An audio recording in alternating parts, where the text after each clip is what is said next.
ষড়যন্ত্র হয়েছে। আমরা আজকে বিভিন্ন বিশেষ করে আমরা শিক্ষা উপদেষ্টা মহোদয়ের পিএসের সাথে কথা বলে আমাদের কাছে এটা অনুভূত হয়েছে, বিভিন্নভাবে আমাদের এই 20% বাড়ি ভাড়া এটাকে বন্ধ করার জন্য গভীর ষড়যন্ত্র এখানে হয়েছে এবং হচ্ছে, এবং এটা হবে আমরা বিশ্বাস করি। কিন্তু আমরা আমাদের দাবির ব্যাপারে আমরা দৃঢ় মনোবল, অটল, এবং আমরা আমাদের লক্ষ্যের ব্যাপারে আমরা বিন্দুমাত্র আমরা আমাদের লক্ষ্য থেকে বিচ্যুত হব না। যত ষড়যন্ত্র হোক আমরা আমাদের চেষ্টা অব্যাহত রাখবো, সর্বশক্তি আমরা নিয়োগ করব, এবং আমরা আমাদের উচ্চপাতার প্রজ্ঞাপন যেইভাবে আমরা বের করে নিয়েছি, ইনশাল্লাহ আমরা এই প্রজ্ঞাপনটা এই সরকারের কাছ থেকে আমরা বের করে নিব। প্রিয় দর্শক শ্রোতা, আপনাদেরকে দৈনিক শিক্ষার আলো ইউটিউব চ্যানেল এবং ফেসবুক পেজে স্বাগতম। প্রিয় দর্শক শ্রোতা, আসসালামু আলাইকুম। আমি আপনাদের সাথে আছি আবুল বয়ান। এতক্ষণ শুনলেন সংবাদ শিরোনাম, এবার শুনুন বিস্তারিত আলোচনা। আমাদের সাথেই থাকুন, শেষ পর্যন্ত দেখুন। আসসালামু আলাইকুম ওয়া রাহমাতুল্লাহি ওয়া বারাকাতুহু। প্রিয় এমপিওভুক্ত শিক্ষক কর্মচারী ভাই ও বোনেরা, আশা করি সবাই আল্লাহ তাআলার রহমতে ভালো আছেন। আপনারা ইতিমধ্যে বিভিন্ন মাধ্যমে অবগত হয়েছেন, এমপিওভুক্ত শিক্ষা জাতীয়করণ প্রত্যাশী জোটের শীর্ষ নেতৃবৃন্দ আজকে সারাদিন সচিবালয়ে 20% বাড়ি ভাড়া এবং মেডিকেল ভাতার ব্যাপারে বিভিন্ন দপ্তরে কথা বলেছেন। এই বিষয়গুলো নিয়ে ব্রিফ করার জন্য মূলত আজকে আপনাদের সামনে উপস্থিত হয়েছি।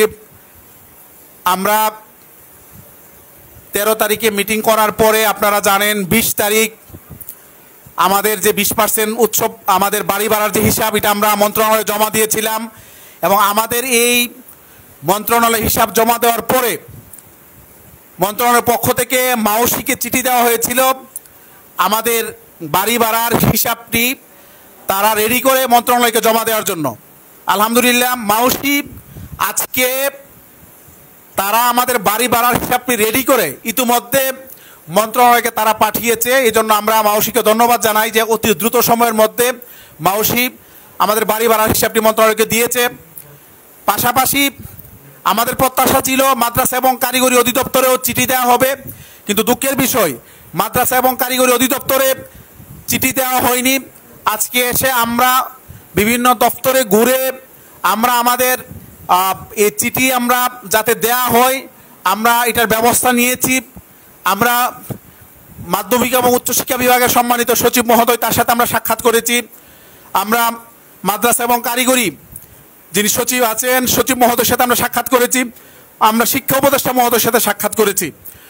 আমরা বিভিন্ন দপ্তরে ঘুরে অল্প সময়ের মধ্যে যাতে মাদ্রাসা এবং কারিগরির বাড়ি ভাড়ার হিসাব চেয়ে মাদ্রাসা শিক্ষা অধিদপ্তরে এবং কারিগরি শিক্ষা অধিদপ্তরে চিঠি দেওয়া হয়, এই জন্য আজকে আমরা তৎপরতা চালিয়েছি, এবং আমরা বিশ্বাস করি খুব অল্প সময়ের মধ্যে মাদ্রাসা এবং কারিগরি অধিদপ্তরে বাড়ি ভাড়ার হিসাব চেয়ে চিঠি পাঠানো হবে। প্রিয় বন্ধুরা, আমরা সর্বপ্রথম মাধ্যমিক এবং উচ্চশিক্ষা বিভাগের সম্মানিত সচিব মহোদয়ের সাথে সাক্ষাৎ করি। আমরা গিয়ে ওনাকে সালাম দেওয়ার পরেই উনি আমাদেরকে বললেন যে আপনারা আসছেন কেন, আমরা তো আপনাদের কাজ করতেছি। আমরা তখন বললাম যে স্যার, আমরা আসলে আমাদের কাজের কতটুকু অগ্রগতি এটা খোঁজ নেওয়ার জন্য আর আপনার সাথে একটু সৌজন্য সাক্ষাৎ করার জন্য এসেছি। তিনি তখন আমাদের কথা শুনলেন। আমরা আমাদের বাড়ি ভাড়ার ব্যাপারে তার সাথে কথা বললাম।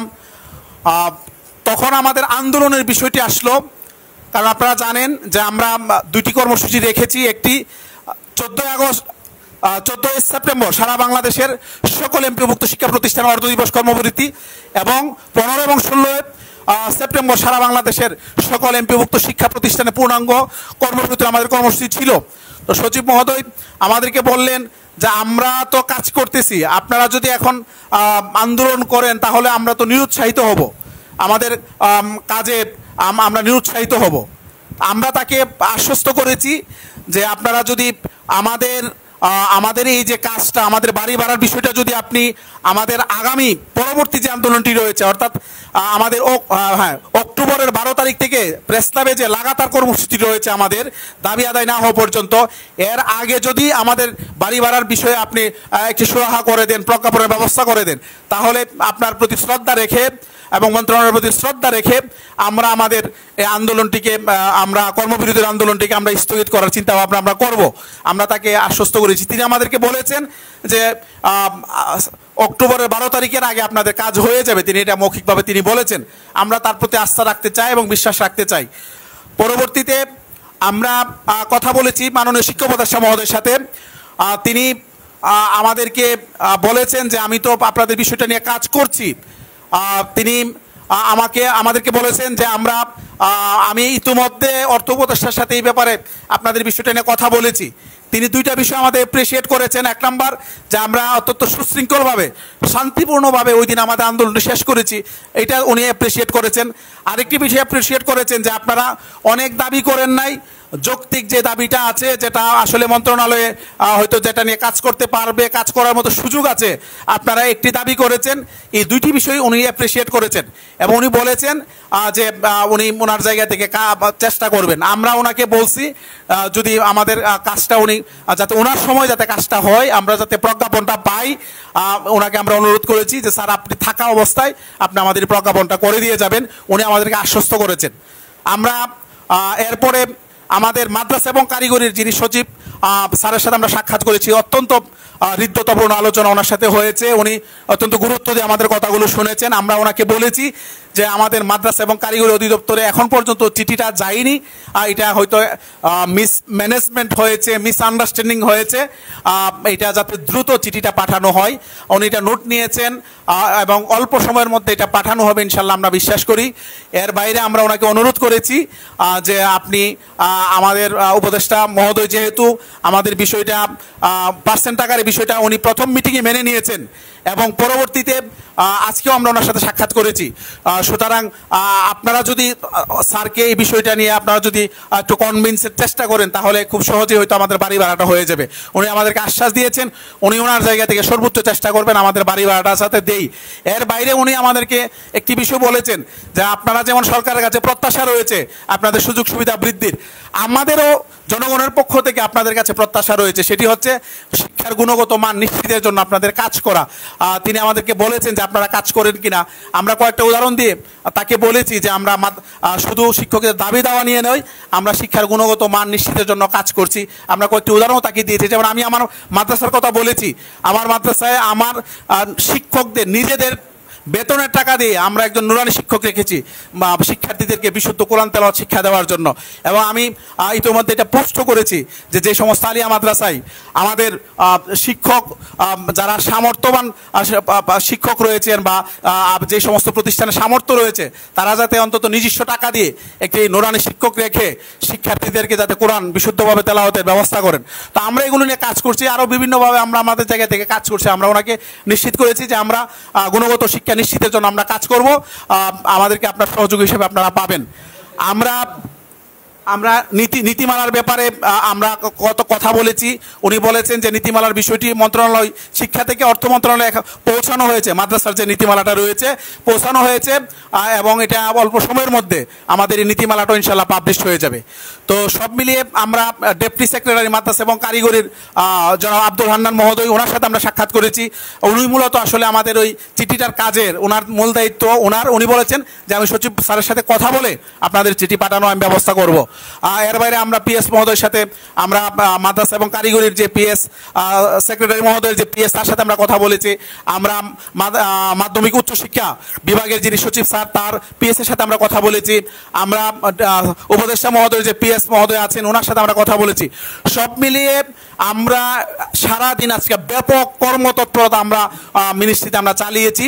আমরা আশা করি এবং বিশ্বাস করি আমরা যদি আমাদের এই কর্মতৎপরতা যদি অব্যাহত রাখতে পারি ইনশাল্লাহ আমরা আমাদের যে কাঙ্ক্ষিত 20% বাড়ি ভাড়া এবং মেডিকেল ভাতা 1500 টাকা ইনশাল্লাহ আমরা এটা এই সরকারের আমলেই আমরা ইনশাল্লাহ পাবো বলে আমরা বিশ্বাস করি।